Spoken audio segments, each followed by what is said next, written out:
Hi folks, and welcome back to Physics with Captain Rod. I'm making this video here to help you out with your homework on Unit 2, homework number 1 here. We're going to chat about numbers 1, 2, 4, and 6. So let's see. Number 1, an 8 kilogram object. So there's a mass given. So write these things down.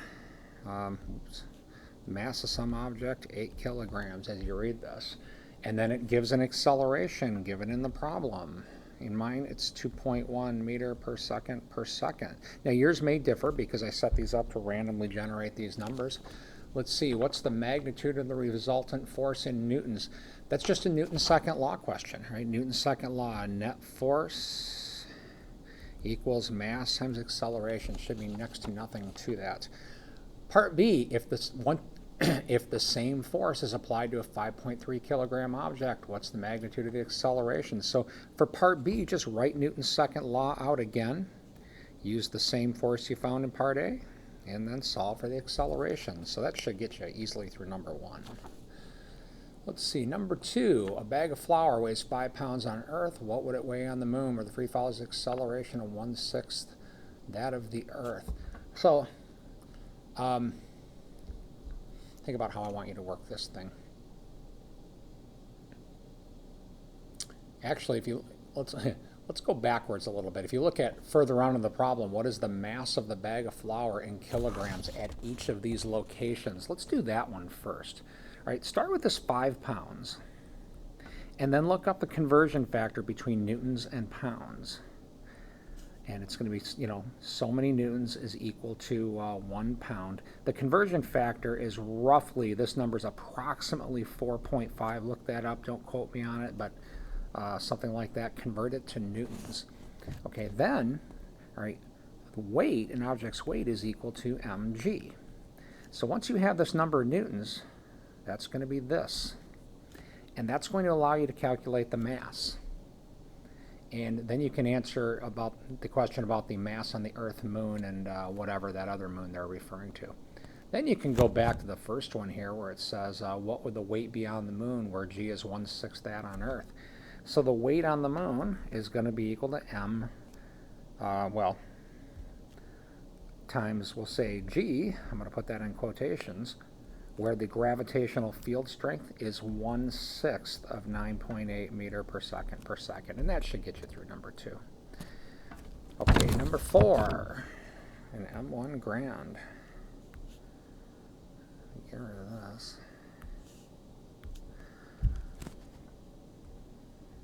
So the M1 Grand rifle has a barrel around 0.61 meters long, so we got a length of the barrel given.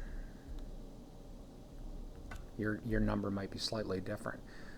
Fires an 11-gram bullet, accelerates from rest, but it doesn't give a value. What it does give is a V final of 850 meter per second.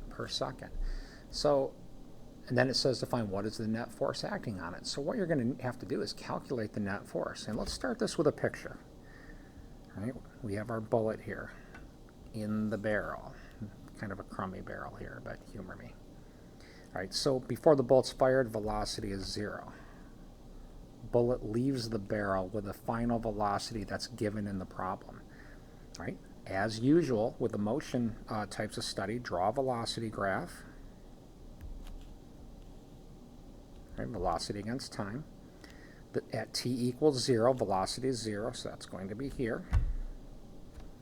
Right, the bullet exit at some unknown time, but at a known speed. So that point on the graph, an unknown time, but I'm going to put this in red, or I guess green, but a known V final given in the problem. And then what we're going to do is assume constant acceleration. Now, it turns out with a bullet rifle, that's definitely not a very good assumption, but it actually does assume that in the problem. Now, remember that this number is given. Use the area here to write an equation involving how far that bullet went, and then you're going to be able to find the time. And then once you have the time, the slope, which is the accelerations, your delta v over delta t, that's this distance over this distance. And then finally, where it says the net force, you can then apply Newton's second law. Force equals mass times acceleration. So that'll definitely get you through number 4. Number 6. Let's see. 4 forces act on an object. Oh my goodness. Let me clear this out here.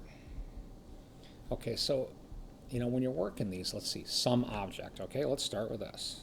Here's my object. And then it says a force A, 34.3 newtons east. I'm just going to put force A here. Everybody probably has different numbers for those anyway. The arrows over those mean just that they're vector quantities.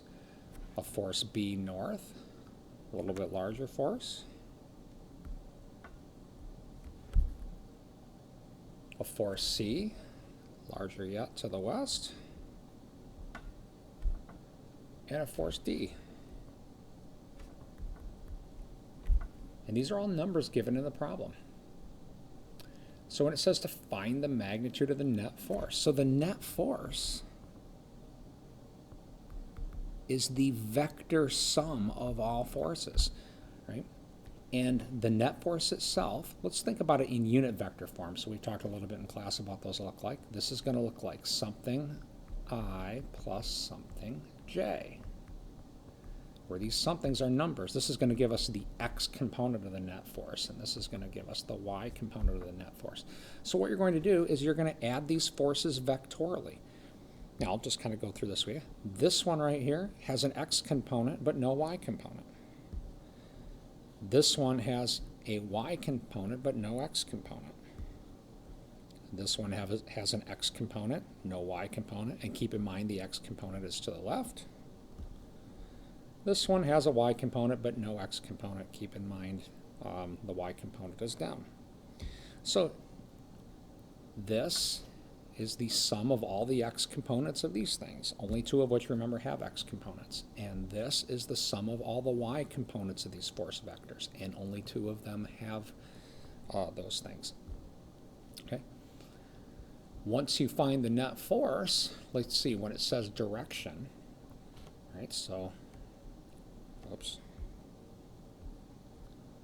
You're going to get something, just give me a moment here to look at this. I think you're going to get something that points like this.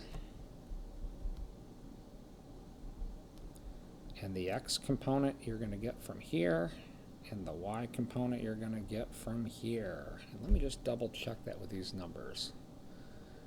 34 east, 35 left. Right. Definitely left. Definitely south. Yep. And then here's some sort of angle. You're going to get that using the tangent function. The tangent of theta is going to equal this over this. And that should get you through that problem. So keep in mind that it says what is the direction counterclockwise from the x-axis, from the positive x-axis. So to actually answer the question in Moodle, all right, here's the x-axis. This is actually the angle they're looking for, all right? But start by finding this one. And that should get you through number 6. Hope all is going well, folks. Have a great day.